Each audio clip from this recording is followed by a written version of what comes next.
Hi Insis! Welcome back to my channel.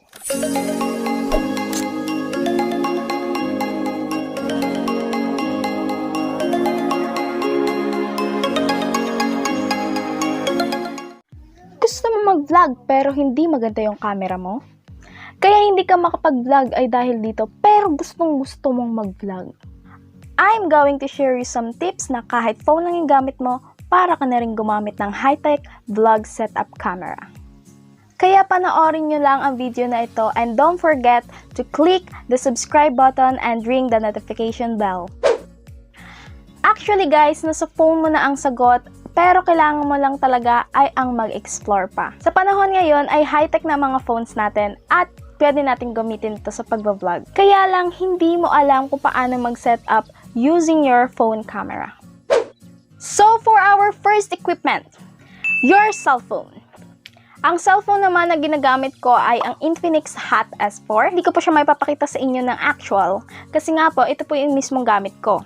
At ang kanyang front cam naman po ay 32 megapixel at ang rear cam ay 23 megapixel. Dahil mahilig ako mag-selfie ay mas gusto ko mas mataas yung front cam kaysa sa rear cam. Nabili ko lang sa Lazada and I bought it for 6,000. Pag mas mataas yung megapixel ng camera ninyo sa front, then better yun yung gamitin ninyo. Kasi akin, yun yung ginagamit ko kasi nga mas mataas siya kaysa sa rear ko. Kapag yung rear naman ninyo ang mas mataas kaysa sa front cam, then better yun din yung gamitin ninyo para mas magkaroon kayo ng magandang quality na video.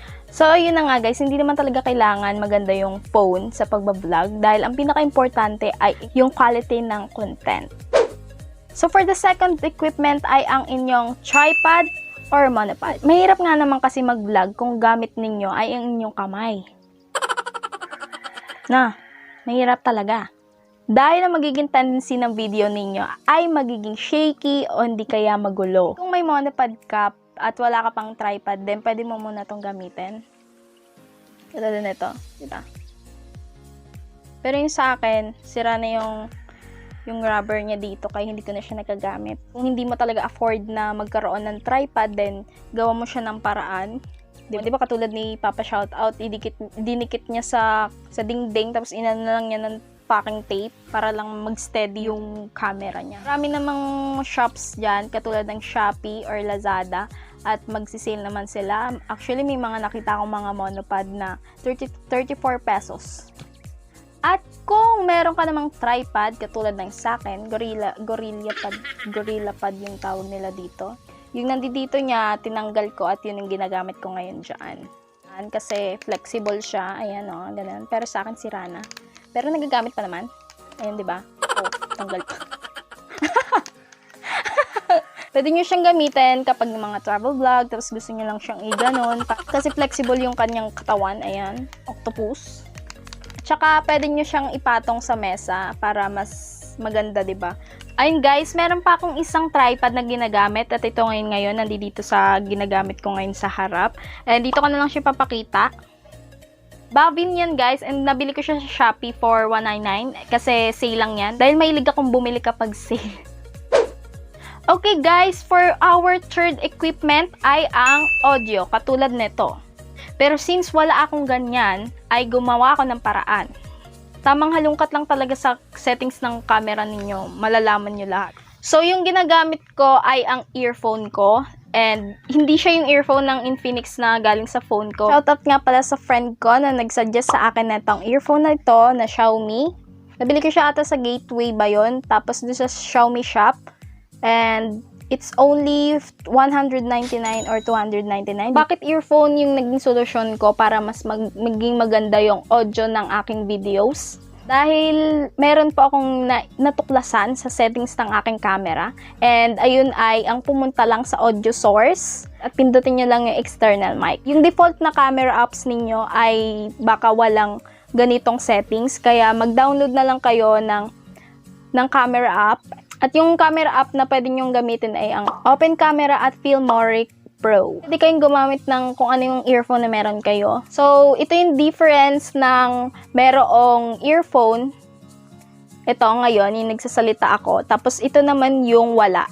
Yan guys, ganito yung hindi siya nakasaksak. Kaya ito yung default lang camcorder sa audio source ninyo. Ito yung naririnig yung halos lahat ng nasa paligid mo. Kaya mas bet ko yung gumamit ng earphone and then i-external mic ko lang siya. Try nyo i-explore yung difference nila. Pero for me, mas maganda kapag nakaganito ako kasi mas naririnig yung boses ko. For the fourth equipment, syempre, storage. Kailangan malaki yung storage ng inyong phone. Syempre, pag marami kang gustong sabihin and then bigla ka na run out of storage, 'di ba? Ang hirap. Kaya dapat meron kang SD card. Itong phone ko ay 6 GB RAM, tapos 64 GB ROM. And then, meron pa akong SD card na 128 GB. Kung mababa yung sa mismong phone niyo yung storage, pwede kayong bumili ng mga SD cards. Guys, yung SD card pala na ginagamit ko ay SanDisk. Actually, 2 years na siya sa akin and medyo mahal yung nabili ko siya noon. Pero marami na dyan sa Shopee and Lazada na mas mura pa. Maghanap lang kayo. So, for our fifth equipment ay ang lighting. Dito ako nakapwesto sa bintana. Actually, meron ditong bintana. Ito yung nasa harap ko at dito sa kabila. Para medyo kita naman yung face natin na. Pangit naman guys, kung magbi-video kayo tapos hindi makita yung mukha ninyo, parang hindi magiging attractive sa mga viewers ninyo. Medyo mabobore sila kapag ganun. If ever na wala kayong ring light or di kaya kung anumang pampailaw sa inyong mga mukha, no? Pwede kayong gumamit ng flashlight ninyo. Kung anumang flashlight na meron kayo, yung flashlight ng camera ninyo, pwede nyo yung gamitin guys.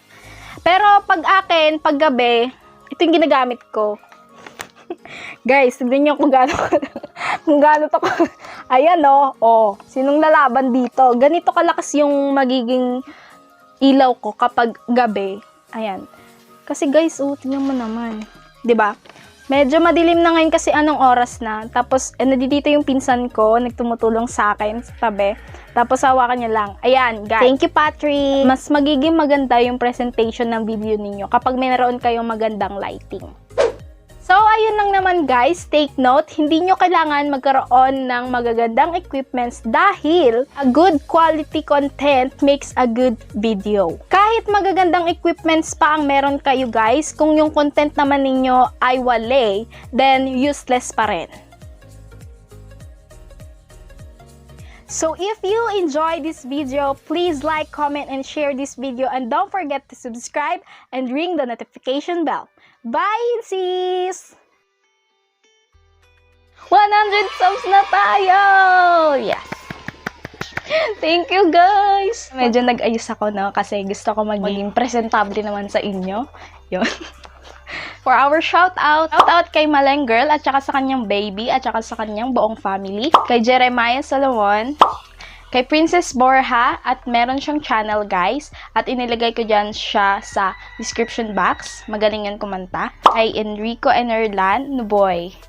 Tapos kay Ruben de la Peña, kay Rochelle Mendez at sa kanyang jowa. At sa lahat ng All Day Family. Kay JC Roldan, kay Carl Gabaldon, kay Maria Angelica Chanson, kay Angge, kumusta ka dyan? Sa Programmerist Family, sa Agit Fam, na halos lahat ay nagkakaroon na ng YouTube channel. Well, nasa description box lang yung mga kanilang link. So, subscribe nyo rin sila guys. Kay Claire May Agno, lahat ng mga klasiko ng grade 12. Thank you guys for supporting me, you know. Kilala nyo na kung sino kayo. At sa lahat ng tumulong at nag-share ng aking unang video, maraming salamat sa family ko at sa mga friends ko. At lalong-lalo na sa mga best friends ko na nag-encourage talaga sa akin na gumawa ng mga videos na katulad ng nakaraan at ito.